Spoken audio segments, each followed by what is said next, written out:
Hello friends, सर्वप्रथम easy learning या चॅनलवर आपले सर्वांचे स्वागत. ठीक आहे. आणि नवीन वर्षांच्या सर्वांना हार्दिक शुभेच्छा. हे नवीन वर्ष सर्वांना सुखसोयींचं आणि समृद्धीचं जावं हीच ईश्वरचरणी प्रार्थना करून आपण या व्हिडिओमध्ये आजचं लेक्चर स्टार्ट करूया. ठीक आहे. तर बेसिकली इझी लर्निंग या चॅनलवर आपण ज्या इंजिनिअरिंगच्या ज्या सब्जेक्ट्स आहेत, ठीक आहे, इझी लर्निंगचे इंजिनिअरिंगचे सब्जेक्ट्स, त्यानंतर 10वीचे पण सब्जेक्ट्स आहेत, मॅथ वगैरे. ठीक आहे. तर ते एकदा इझी वेमध्ये आपण इथं डिस्कस करतो आहे. ठीक आहे. तर त्याच्यातला आपण आज वॉटर सप्लायचा जो पोर्शन आहे, पॉप्युलेशन फोरकास्टिंग, तो आज आपण डिस्कस करणार आहे. ठीक. तर पॉप्युलेशन फोरकास्टिंग म्हणजे काय, की येणाऱ्या 10 किंवा 20 किंवा 30 वर्षांमध्ये पॉप्युलेशन किती असणार आहे. ठीक आहे. तर ते डिटरमाइन करण्याच्या मेथड्स म्हणजे पॉप्युलेशन फोरकास्टिंग. ठीक आहे. त्याच्यामध्ये आपण शॉर्ट टर्म आणि लाँग टर्म अशा जर डिव्हिजन केलं तर त्याच्यामध्ये शॉर्ट टर्म्समध्ये आपण ॲरेथमॅटिक progression, geometric progression, incremental increase method, ठीक आहे, डिक्रीजिंग रेट आणि सिम्पल ग्राफिकल मेथड याद्वारे आपण शॉर्ट टर्म पिरियडसाठी म्हणजे 1 ते 10 वर्षांसाठी जर आपल्याला पॉप्युलेशन डिटरमाइन करायचं असेल तर या मेथड्स आपण त्या ठिकाणी अप्लाय करू शकतो. त्यानंतर लाँग टर्म मेथड्स म्हणजे काय, की 10 ते 50 वर्षांपर्यंत जर आपल्याला पॉप्युलेशन इस्टिमेट करायचं असेल, फोरकास्ट करायचं असेल, तर आपल्याला comparative graphical method, ratio method आणि लॉजिस्टिक कर्व मेथड या अप्लाय करावं लागतील. ठीक आहे. परंतु बेसिकली आपण ज्या मेथड्स जर आपण कॉम्पिटेटिव्ह एक्झाम्सचा विचार केला तर, ठीक आहे, तर कॉम्पिटेटिव्ह एक्झाम्समध्ये जनरली शॉर्ट टर्म मेथड्स या विचारलेल्या आहेत बऱ्याच वेळेस. तर arithmetic increase method, geometric increase method आणि इन्क्रिमेंटल इन्क्रीज मेथड या तीनच मेथड जनरली कॉम्पिटेटिव्ह एक्झाम्समध्ये विचारलेल्या आहेत. ठीक आहे. तर या ठिकाणी आपण या तीन बघू शकता की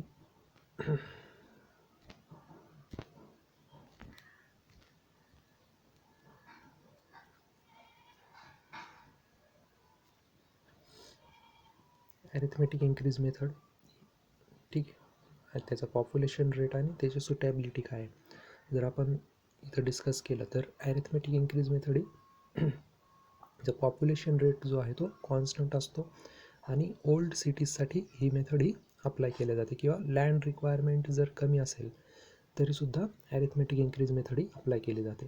ओल्ड सिटीज म्हणजे जिथं मायग्रेशन नसतं किंवा इंडस्ट्री डेव्हलपमेंट नसतं, ठीक आहे, इंडस्ट्री डेव्हलपमेंट होण्याचे चान्सेस खूप कमी असतात, अशा ठिकाणी ॲरिथमेटिक इन्क्रीज मेथड ही अप्लाय केली जाते. ठीक आहे. त्यानंतर जिओमेट्रिक इन्क्रीज मेथड, ही जिओमेट्रिक इन्क्रीज मेथडमध्ये पॉप्युलेशन जो रेट आहे तो त्याचा पर्सेंटेज रेट जो आहे तो कॉन्स्टंट असतो. ठीक आहे. पर्सेंटेज रेट जो आहे तो कॉन्स्टंट असतो पर डिकेड. आणि ही जी मेथड आहे जिओमेट्रिक इन्क्रीज मेथड ही न्यू सिटीजसाठी किंवा रॅपिडली ग्रोईंग ज्या सिटीज असतात, जिथं मायग्रेशन असतं किंवा इंडस्ट्री डेव्हलप होण्याचे चान्सेस असतात, अशा ठिकाणी जिओमेट्रिक इन्क्रीज मेथड ही अप्लाय केली जाते. ठीक आहे. त्यानंतर इन्क्रिमेंटल इन्क्रीज मेथडमध्ये पॉप्युलेशनचा जो रेट आहे, ठीक आहे, तो पॉझिटिव्ह असू शकतो किंवा निगेटिव्ह असू शकतो. ठीक आहे. म्हणजे इथं पॉप्युलेशन इन्क्रीजही होऊ शकतं किंवा डिक्रीजही होऊ शकतं. म्हणून इन्क्रिमेंटल इन्क्रीज मेथड ही एनी टाईप ऑफ सिटीसाठी प्रेफर केलं जातं. ठीक आहे. तर या तिन्ही मेथड्सवर PWD, त्यानंतर DFCCIL आणि टाउन प्लॅनिंग 2018मध्ये तिन्ही मेथड्सवर क्वेश्चन विचारलेले आहे. ठीक आहे. त्यानंतर जिओमेट्रिक इन्क्रीज मेथड ही गव्हर्नमेंट ऑफ इंडियाने रिकमेंड केलेली मेथड आहे, कारण ही सगळ्यात मोस्ट ॲक्युरेट मेथड आहे. ठीक आहे.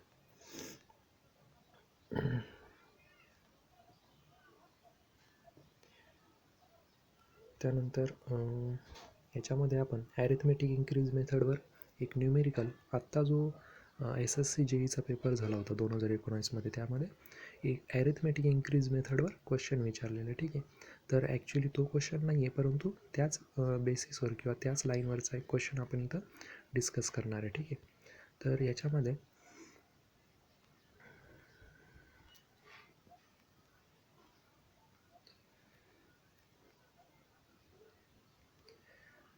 बघा, पॉप्युलेशन तुम्हाला 2030मध्ये विचारलेलं आहे. ठीक आहे. 2030मध्ये डिटरमाइन करण्यासाठी विचारलेलं आहे. ठीक आहे, ॲरिथमेटिक इन्क्रीज मेथडने. त्यानंतर मग तुम्हाला जो गिवन डेट आहे तो 1930, 40, 50, 60, 70, 80, 70पर्यंत दिलेलं आहे. ठीक आहे. त्यामुळं तुम्हाला इथं सगळ्यात अगोदर नंबर ऑफ डिकेड्स बघायचे किती आहेत. ठीक आहे. नंबर ऑफ डिकेड्स, 1 डिकेड म्हणजे आपल्याला माहिती आहे की 10 वर्षांचा कालावधी. ठीक आहे. तर इथं किती डिकेड्स होत आहेत, 1, 2, 3, 4, 5 आणि 6. ठीक आहे. तर 6 नंबर ऑफ डिकेड्स इथं राहतील. आणि ॲरिथमेटिक इन्क्रीज मेथडचा जो फॉर्म्युला आहे, ठीक आहे, फॉर्म्युला आहे ॲरिथमेटिक इन्क्रीज मेथडसाठी PO plus N X bar. ठीक आहे, एक्स बार. ठीक आहे. 1980 2030 या दोन्हीसाठी डिटरमाइन करण्यासाठी विचारलेलं आहे. ठीक आहे. तर 1980पर्यंत जर तुम्हाला डिटरमाइन करायचं असेल तर या ठिकाणी 47,000 ही जी PO आहे हे काय आहे की नोन पॉप्युलेशन आहे. ठीक आहे. शेवटचं जे नोन पॉप्युलेशन आहे ते म्हणजे तुमचा PO असतो. ठीक आहे. त्यानंतर नंबर ऑफ डिकेड्स, आता इथं 1 घेतला आपण. ठीक आहे. हा नंबर ऑफ डिकेड्स 1 घेतलेला आहे. कारण 1 का, कारण 1970 ते आपल्याला डिटरमाइन कधी करायचं आहे, 1980मध्ये. तर 1970 ते 1980 म्हणजे नंबर ऑफ डिकेड्स 1 झाला. आणि एक्स बार. ठीक आहे. आता एक्स बार बघा काय असतं.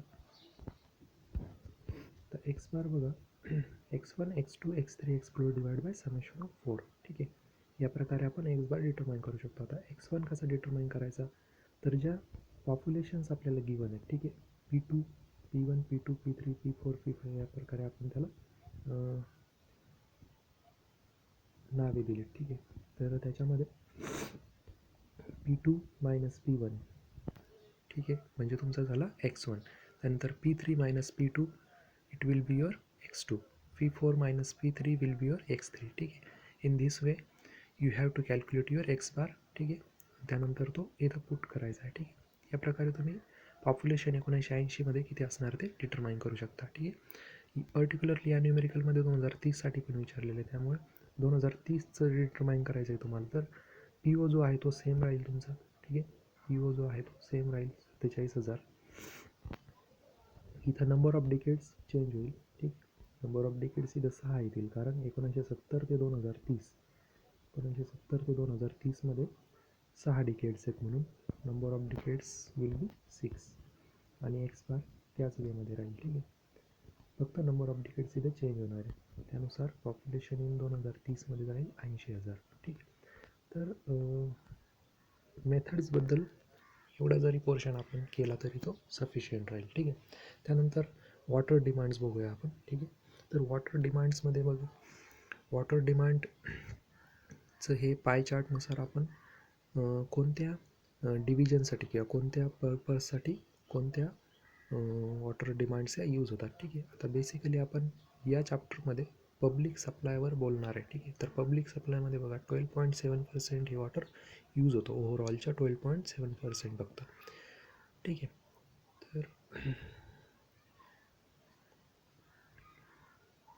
तर वॉटर डिमांड हे आपण डिटरमाइन करू शकतो पर कॅपिटा, म्हणजे पर हेड. ठीक आहे. प्रत्येक व्यक्तीला लागणारं वॉटर किती राहील लिटर्स पर डेमध्ये. ठीक आहे. तर ते आपण या फॉर्म्युल्यानुसार इथे डिटरमाइन करू शकतो. Q डिवायडेड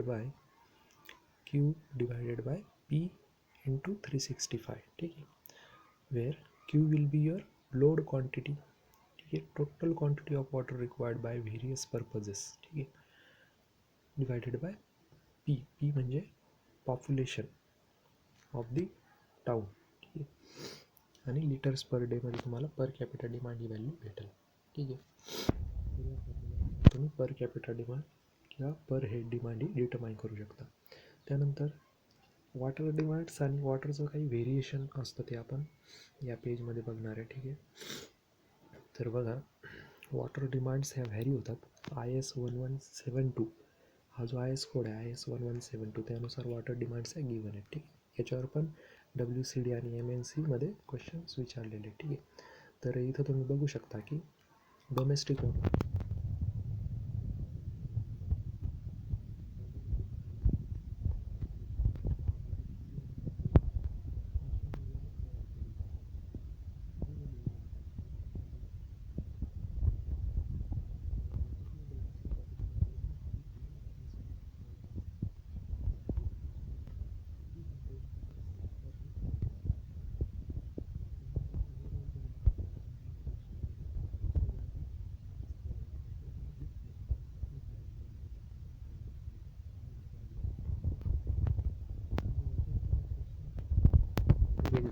विचारलेला आहे, ठीक आहे. तो तुम्ही इथं बघू शकता. बरोबर.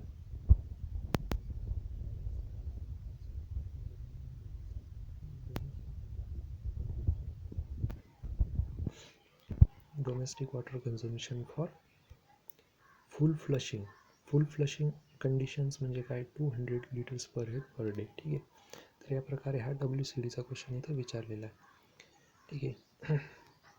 त्यानंतर इंडस्ट्रियल रिक्वायरमेंट याच्यावर पण PWD 2008मध्ये क्वेश्चन विचारलेला आहे, ठीक आहे.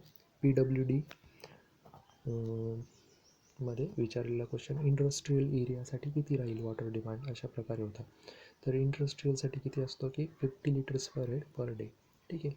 हे तुम्हाला डिटरमाइन करायचं आहे. आणि जर त्यांनी कमर्शियल साठी जर विचारला, ठीक आहे, तर कमर्शियल पर्पजसाठी तो 20 ते 50 लिटर्स पर हेड पर डे पर्यंत व्हॅरी होतो, ठीक आहे. त्यानंतर फायर डिमांड. आता फायर डिमांडमध्ये जर पॉप्युलेशन 50 लॅक्सपर्यंत असेल तर 1 लिटर पर हेड पर डेपर्यंत तुम्ही कन्सिडर करू शकता, ठीक आहे. परंतु जनरली वॉटर डिमांड हे 2 वेमध्ये डिटरमाइन केलं जातं. एकतर किलो लिटर्समध्ये, ठीक आहे. तर किलो लिटर्सचा फॉर्म्युला काय असतो, 100/√P divided by 100/√P where population will be in your 1000, okay. आणि त्यानंतर फायर डिमांड हे लिटर्स पर मिनिटमध्ये पण डिटरमाइन केलं जाऊ शकतं. त्याचे 2 फॉर्म्युले आहेत, एक कुचलिंग फॉर्म्युला आणि एक बुस्टॉन फॉर्म्युला, ठीक आहे. Kuichling formula will be your 3182/√P and Booston formula 5663/P where P will be your 1000, okay. 1000 मध्येच राहील पॉप्युलेशन. या प्रकारे तुम्ही फायर डिमांड हे डिटरमाइन करू शकता, ठीक आहे. तर याच्यावर पण एक क्वेश्चन ऑलरेडी विचारलेला आहे का, फायर डिमांड हॅव्हिंग पॉप्युलेशन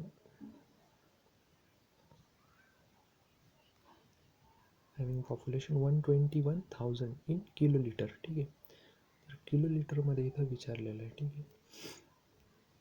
तर किलो लिटरमध्ये विचारलेलं, त्यामुळे आपण 100/√P पी कशामध्ये घ्यायचं आहे तुम्हाला, थाउजंड्समध्ये, म्हणजे 121 फक्त, ठीक आहे. 121,000 म्हणजे 121 फक्त, म्हणजे हे 1100 किलो लिटर्स, ठीक आहे.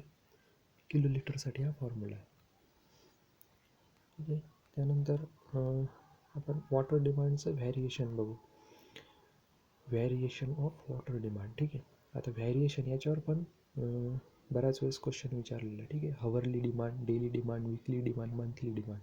जर आपण याला एका स्पेसिफिक टास्कमध्ये जर बघितलं तर, ठीक आहे, हवरली, डेली, विकली आणि मंथली असं जर कम्पॅरिझन केलं, ठीक आहे, तर हा जो पिरियड आहे हवरली, डेली, मंथली, विकली हा इन्क्रीज होतो आहे, ठीक आहे. त्यानंतर हा जो कोएफिशियंट आहे त्याचा तो अशा प्रकारे इन्क्रीज होतो इकडं, ठीक आहे. त्यामुळे हा जर चार्ट तुम्ही लक्षात ठेवला तर तुम्हाला इझी जाईल, ठीक आहे. तर बघा याच्यामध्ये हवरलीसाठी 2.7, डेलीसाठी 1.8, विकलीसाठी 1.48, मंथलीसाठी 1.28, ठीक आहे. हा रेशो तुम्ही लक्षात ठेवायचा आहे, ठीक आहे. याच्यावर पण बऱ्याच वेळेस क्वेश्चन्स विचारलेले आहे. त्यानंतर टोटल ड्राफ्टवर पण क्वेश्चन विचारलेलं आहे, ठीक आहे. टोटल ड्राफ्ट म्हणजे काय असतं, ही जी व्हॅल्यू असते मॅक्झिमम हवरली डिमांड, ठीक आहे. त्यानंतर सी डी म्हणजे कोइन्सिडेंट ड्राफ्ट, ठीक. तर मॅक्झिमम हवरली डिमांड आणि कोइन्सिडेंट ड्राफ्ट यांच्यामध्ये जो ग्रेटर व्हॅल्यू राहील ती तुमची टोटल ड्राफ्ट राहील, ठीक आहे. आता याच्यामध्ये मॅक्झिमम हवरली डिमांड आपल्याला माहिती आहे. त्यानंतर CD जो आहे कोइन्सिडेंट ड्राफ्ट, तो काय आहे, maximum daily demand plus fire demand यांची जी ॲडिशन असते ती असते कोइन्सिडेंट ड्राफ्ट, ठीक आहे. तर कोइन्सिडेंट ड्राफ्टवर पण टाउन प्लॅनिंग 2018मध्ये क्वेश्चन विचारलेलं आहे, ठीक आहे. तर मॅक्झिमम डेली डिमांड कशी काढतात, 1.8 इंटू ॲव्हरेज डेली डिमांड, ठीक आहे. आणि फायर डिमांड तर आपल्याला माहिती आहे, आपण हे फॉर्म्युल्यावरून तुम्ही ते डिटरमाइन करू शकता, ठीक आहे. जर fire demand, maximum daily demand यांची ॲडिशन म्हणजेच कोइन्सिडेंट ड्राफ्ट, ठीक आहे. तर या प्रकारे तुम्ही गोष्टी लक्षात ठेवू शकता. त्यानंतर कंपोनंट्सच्या डिझाईनबद्दल बोलूत आपण, ठीक आहे. वॉटर पाईप्स किंवा पाईप मेन्स म्हणतो आपण त्याला, आणि डिस्ट्रीब्युशन या कंपोनंटच्या कॅपॅसिटीज काय काय असतात आणि त्यांचे डिझाईन्स कशा केले जातात, ठीक आहे. तर पाईप मेन्स या मॅक्झिमम डेली डिमांडच्या बेसिसवर कॅपॅसिटी त्यांची डिझाईन केली जाते, आणि डिस्ट्रीब्युशन सिस्टीम ही मॅक्झिमम हॉवरली डिमांडच्या बेसिसवर डिझाईन केले जाते. ठीक आहे. त्यानंतर पाईप मेन्स जे असतात ते 225% ऑफ ॲव्हरेज डेली डिमांडच्या पर्सेंटेजनुसार डिझाईन केले जातात. ठीक आहे. त्यानंतर हे दोन्ही पण एक्झाम्पल्स आपण ऑलरेडी बघितलेले. ठीक आहे. तर एवढा जो पोर्शन आहे सफिशियंट आहे. जर आपण गव्हर्मेंट एक्झाम्स किंवा कॉम्पिटेटिव्ह एक्झाम्सचा विचार केला जी लेवलपर्यंतचा, तर एवढा जरी पोर्शन तुम्ही पहिल्या चॅप्टरमधून वॉटर कन्व्हेन्स किंवा वॉटर डिमांडच्या चॅप्टरपर्यंत मर्यादित ठेवला तरी एवढा पोर्शन हा सफिशियंट आहे. ठीक आहे.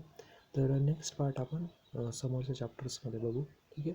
तर जे तुमचे मित्र असतील जे गव्हर्मेंट एक्झामचं प्रिपरेशन करत असतील त्यांनाही हा व्हिडिओ शेअर करा. ठीक आहे. जेणेकरून त्यांनाही मदत होईल. ठीक आहे. So thanks.